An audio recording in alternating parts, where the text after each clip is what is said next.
Yes, people, welcome back to the channel and welcome back to Yash Talks Football. I got retainers in, just got them in the other day, so I might find it hard to speak in this video and I might, lisp a few times, but we are going to try and get through this. And best way to get through this is the final preview for the Euros, and that is for the England versus Spain game happening tomorrow. So before we get into it, make sure you are like, sub, and sharing the content around, dropping a comment in, especially for your predictions as well. What do you think is going to happen? I'll definitely try to do a match reaction tomorrow, unless the game goes to extra time, which I hope it doesn't, and I don't think it will, and I'll get to that in a minute.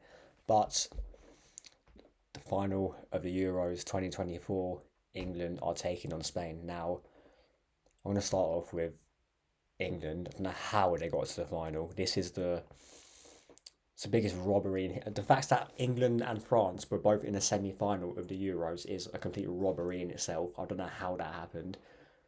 I think France took until the semi-finals to score their first goal from open play. England have been shit all tournament. Let's be real.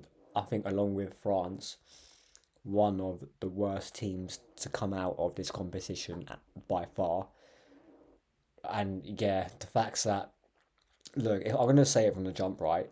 If football want, like, I want England to win, obviously, because I was born. Although I'm not fully English, I was born in this country, and I've been supporting England my whole life, my whole footballing sort of time watching it. I want England to win, but at the same time, if for the sake of football itself, Spain have to win this. Spain have been the best team in the tournament. They played the best football. If you were to do a team of the season, a team of the tournament, which I might do at some point, you're putting, you're definitely putting Spain's midfield in. You're putting Spain's fullbacks in. Well, I'll say you're definitely putting Carvajal in. You're putting who else? You're putting Yamal in. You're putting Williams in, and then a striker. That's up for debate, really, because Murat has been quiet the past couple games.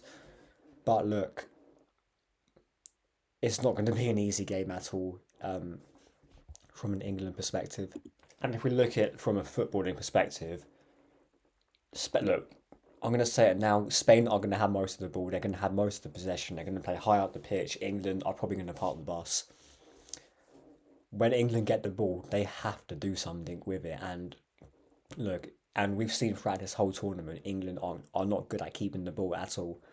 So if fucking Bellingham gives it away, or Rice gives it away like he's done in the last game, we are not seeing that ball for another 5 minutes. And I can see them pushing higher and higher and higher. England dropping further and further back, rattling us, pressurising us. And look, no matter what midfield we play, whether it's Rice, look, it's Rice, Maynard, and Bellingham is what the midfield is going to be anyway. That up against Rodri, Fabian Ruiz, and Danny Olmo is not going to end well at all. And people can say I'm being negative. I've got no choice to be, because what evidence can I give apart from luck, which, look, can happen. We've seen Man United win the FA Cup this season, and they had no right to be in that final because along the way they were horrible. Even though they got over the line, which they did. England can win this final, of course they can. It's a one-off game, it's a one-off final. Anyone can win it. But for that to happen, Spain needs to have a massive, massive off day, and at the same time, England needs to be clinical, which you're asking for a lot there, because Spain, I think, have won every single game leading up to this, and they've also, look, England have not been clinical at all. They've had nothing. Well, actually, they have been clinical. Actually, I'll tell a lie, because they've had created nothing through most games, and then had turned up with winners and equalisers, which, fair play to us. But look, I'm going to give a hopeful score prediction and an honest score prediction. Hopeful, England win on penalties. 1-1 going into extra time, England win it. My realistic expectation, 3-1 to Spain, because I just don't see us winning it.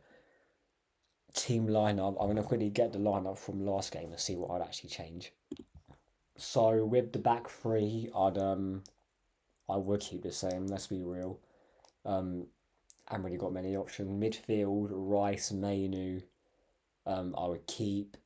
I would put Saka to left wing back. Me personally, I would start Trent at right wing back just for the cross into the box.